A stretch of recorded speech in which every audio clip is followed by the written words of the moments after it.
Pour projeter un vecteur x1 du référentiel R1 dans R0, il va faire x1 scalaire x0, x1 scalaire y0 et x1 scalaire z0.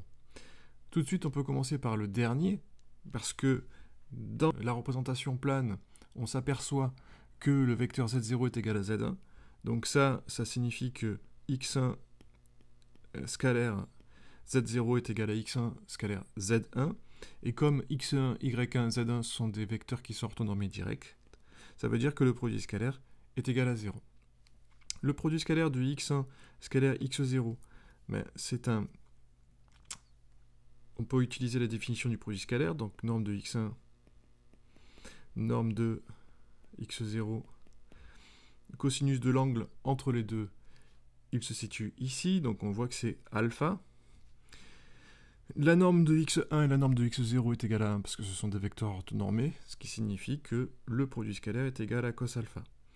Le produit scalaire avec y0, bah, ça va être norme de x1 fois norme de y0 sinus de l'angle entre les deux. L'angle entre les deux, je vais prendre une autre couleur pour bien signifier ça. On est ici, donc c'est cet angle-là. Dans le sens direct, on va avoir du pi sur 2 moins alpha. Pour le cosinus, ça n'a pas très grosse importance, parce que, mais bon, on va donc marquer ici pi sur 2 moins alpha, et ça c'est égal, avec les formules de trigonométrie, à sinus alpha. Conclusion, x1 va être égal à la coordonnée sur x0, c'est-à-dire cosinus alpha, qui est porté par x0, plus sinus alpha, qui est porté par y0, puis plus 0 sur z0, donc on ne le met pas. Donc là, ici, j'ai procédé à la première projection de x1 dans le référentiel R0. On va continuer avec la projection de y1. Donc projeter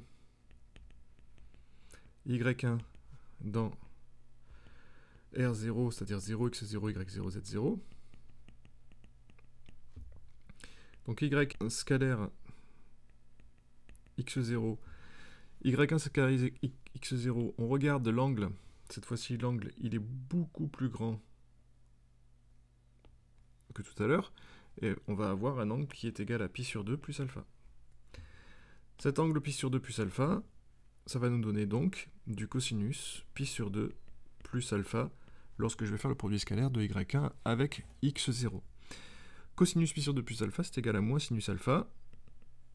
Alors, un moyen mémotechnique, sachez que quand le produit scalaire, les deux vecteurs tirent de chaque côté, tirent du même côté, le produit scalaire est positif, et lorsque les vecteurs tirent de sens opposé, eh bien le produit scalaire est négatif. On va faire y1 scalaire y0, donc là on se retrouve avec un cos alpha parce que l'angle entre le y1 et le y0, et puis y1 scalaire z0, et là on va trouver 0.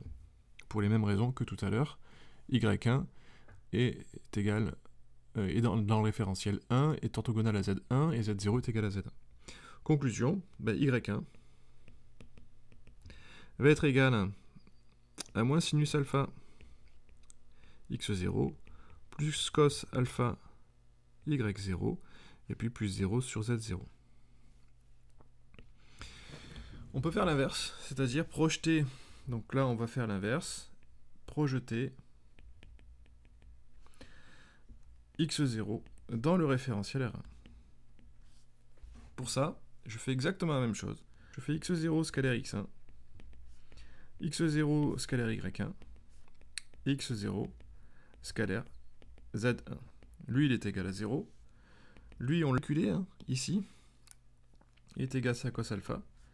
Et celui-là, x0 scalaire y1, on l'a déjà calculé. Il est ici, c'est moins sin alpha. Conclusion, on peut dire tout de suite que x0 dans le référentiel R1, c'est moins sin alpha, donc plus cos alpha x1, moins sin alpha y1. Quatrièmement, on peut projeter y0 dans R1. À ce moment-là, eh bien, on doit exécuter le produit scalaire de y0 sur x1, y0 sur y1, et z0, pardon, hop, ça y est, je m'emballe, je m'enflamme, hop, y0 scalaire z1, lui il est égal à 0, y0 scalaire x1, on l'a déjà calculé,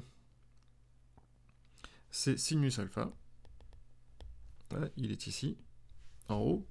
Le y0 scalaire y1, on l'a déjà calculé, c'est le cos alpha.